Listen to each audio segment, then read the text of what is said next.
जंगलात एक वाघोबा होता. तो फार गर्विष्ठ होता.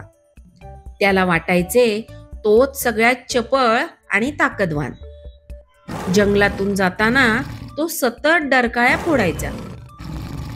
त्यामुळे छोटे प्राणी पक्षी अगदी घाबरून जायचे.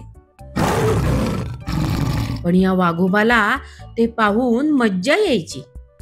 एकदा वाघोबाला जंगलात हत्ती दिसला. हा हत्ती आपल्या सोंडेने पाणी पित होता.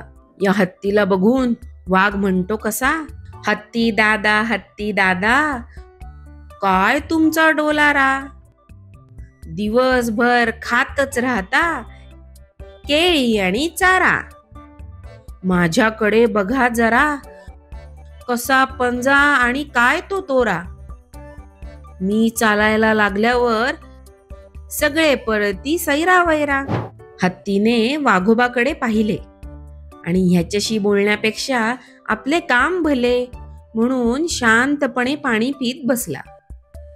हे सगळे एक माकड झाडावरून बसून बघत होते. थोड्या वेळाने जोराचा वारा सुटला. त्या वाऱ्यामुळे माकड बसलेली झाडाची मोठी फांदी तुटली आणि फांदी जमिनीवर पडली. बिचाऱ्या माकडाची शेपटी त्या फांदी खाली अडकली.